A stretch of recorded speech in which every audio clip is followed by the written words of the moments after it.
even get to cross.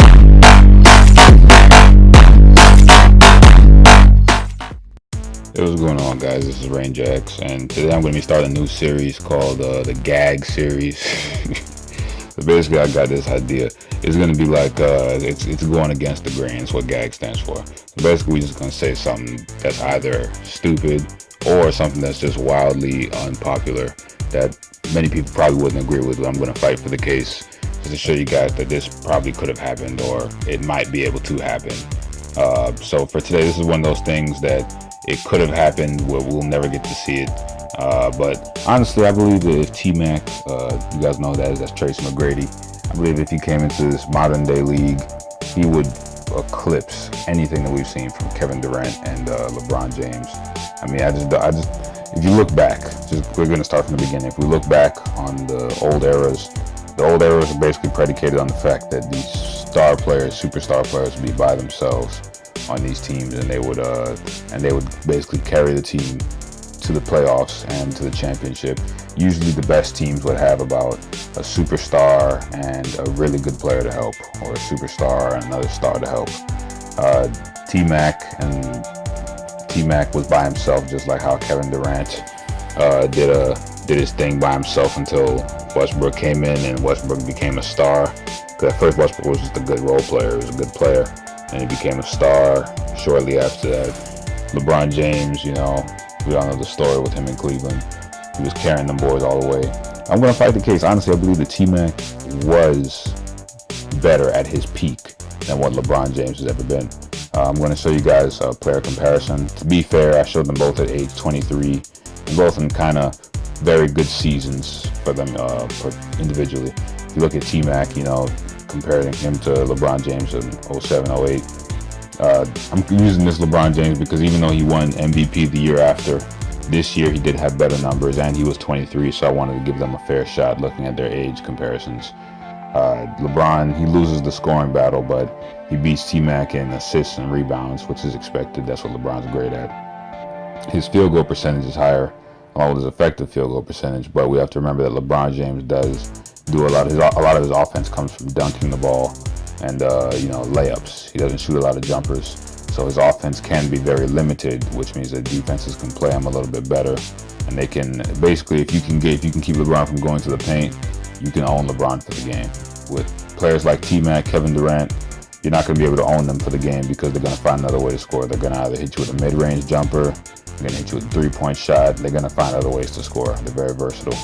As you can see here in the three-point section, just like I said, T-Mac almost shot 40% versus LeBron, who's shooting almost 30%. Free throw percentage, they're almost completely on other halves as well. One is shooting almost flat 70, the other one's shooting almost 80%. Now this is where I really wanted to look at this because I think that people, honestly, you motherfuckers dig ride LeBron so hard, man. You know what? I love LeBron, man. He's a great player, but people say that he carried the Cavaliers, and that's very true. But I want to show you guys just how bad T-Mac carried the Magic in the early 2000s. If you look at their usage ratings, look at how much LeBron was used at 33.5%.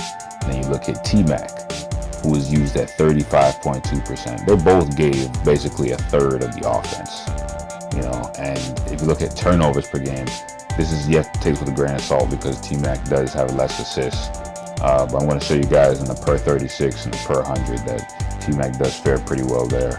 In terms of defensive players, they're both basically the same player on defense. LeBron did fare better with blocks, but in terms of steals, they're almost the same. With a 0.1 difference going to LeBron's way.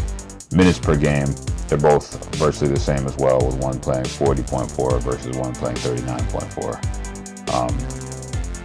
Now I'm going to look here for the per 36. Now this is where I think things really even out, because when you look at them in this context, you see kind of this in the per 100, you see them in set time frames. Look at LeBron, he lost the scoring battle again. T-Mac beat him considerably there. Then LeBron beat T-Mac in assists, and he beat T-Mac by about 1 rebound per game in the rebounds category. Now he beats him in field goal percentage, but in terms of three-point percentage, once again he loses. Same with free throw and usage. I mean, they're both pretty much evenly matched. If you put them both in the game, they're both either going to cancel each other out or T-Mac's going to come out on top, because LeBron, like I said, if you play him a certain way, you can stop him. However, T-Mac on offense, he can't be stopped once he gets going. Players like him, Kobe, Kevin Durant, once they get going on the perimeter or doing their thing inside and out, they're not going to be stopped. Now, I'm going to go through this thing where I'm just going to look at their player peaks, you know, and this is something I've created, a stat that I've kind of created myself, where I take their most comparable years.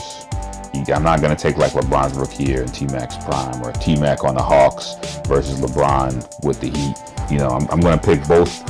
I went from their 10 years with their respective teams when they were by themselves and they were carrying the team. So T-Mac, that was from like 2000 to 2004 with the Magic, and for LeBron with the Cavs, his original stint was from 2003 to 2010. And in terms of scoring, T-Mac does have the edge on him. Assists, LeBron has the edge there.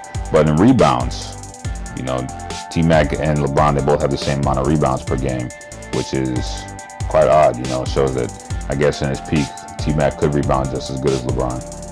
Field goal percentage, LeBron has that along with effective field goal percentage, but free throws, T-Mac has that along with usage rating once again. Turnovers per game, T-Mac does better as well. Now, in terms of minutes per game, LeBron was used a little bit more, just in terms of minutes, but in terms of usage rating, T-Mac still has the edge. Now, if we go to blocks per game and steals per game, T-Mac has the edge with blocks considerably, while LeBron edges out T-Mac by 0.1 with steals per game. Now, the reason I did all that is to show you just how evenly matched these guys are in terms of their greatness. And we all love to say, oh, LeBron's the GOAT, he's the GOAT, yada yada, all that bullshit. But let's really analyze their games, because if you look at their offensive ratings and their defensive ratings, they both had the same score. When I compared their years of when they're both 23 years old, they both had the same score on offense with a 116 and on defense with a 104, which is quite shocking and scary, to be honest, because I feel like if you put T-Mac he's basically LeBron before LeBron happened. I mean, he's like the hybrid of LeBron and KD. You know, if you think about it, he has KD's scoring ability, but he has the physical nature of LeBron. He passes better than KD. You know, he has a defensive nature that KD does not have, which LeBron has. But the reason I want to show you guys just how much better he is than what people give him credit for, look at his shot chart.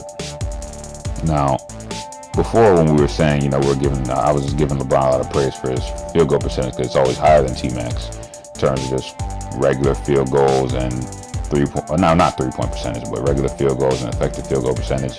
If you look at LeBron's shot distance, you know what I'm saying? If you look at his shot distance from where he's taking his shots from, the majority of his shots are coming from, literally, the majority of his shots are coming from at the rim, all right? So he shoots 70% of the rim, which is very impressive. This means he's finishing on almost all his plays. Very great, very underrated finisher. He finishes very well. But everywhere else, you know, he's shooting either 40% or he's shooting 28%. And from downtown, he's shooting like 30% flat, you know, versus T-Mac. You're going to take a little hit at the rim, but it's still going to be 60% almost. It's at 58%. Then you look everywhere else is 40% except for the three-pointer, which is 38%, which is almost 40. So, I mean, you look at just a more versatile game. T-Mac is going to hit you from all over the floor. LeBron, if he's not hitting you at the rim, you don't have to worry about him. You can just keep him out of the three-point line, let him keep shooting, you know, versus T-Mac where you have to guard him the whole way, the whole night. So, I mean, just off of that makes him super dangerous. And I feel like, honestly, if you put T-Mac on a team that LeBron had, or a team that Kevin Durant is on right now with the Warriors, there's no reason that T-Mac wouldn't have 2-3 rings, all right?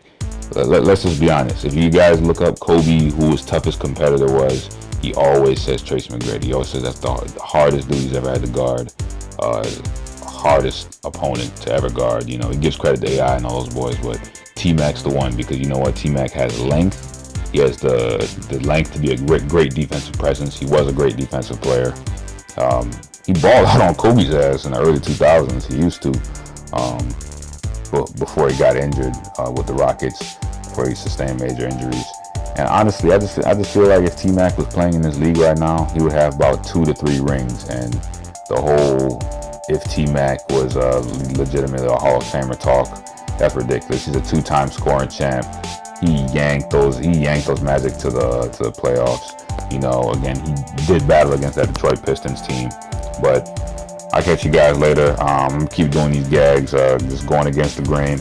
We're gonna figure out some other stuff that, you know, people might not believe, might not want to think. But yes, T-Mac, if you put him in a game, he would ball out on LeBron. Yes, it is very much true, and he would lock KD down. He wouldn't lock him down, but I tell you what, he would give KD a lot of trouble, and he'd definitely beat KD one-on-one in the matchup. You saw there, this man T-Mac in his prime was putting up similar stats to LeBron James, basically the same stats, and you could argue that he'd do it better because he never got to play with other players that would take away attention. So, you know, field goal percentage and stuff like that, you always got to take that into account. But I'll catch you guys later. I'll probably put out another video in a couple days. But yes, T-Mac would make KD and LeBron a bitch. That's my take. Go against the grain. All right. Take care.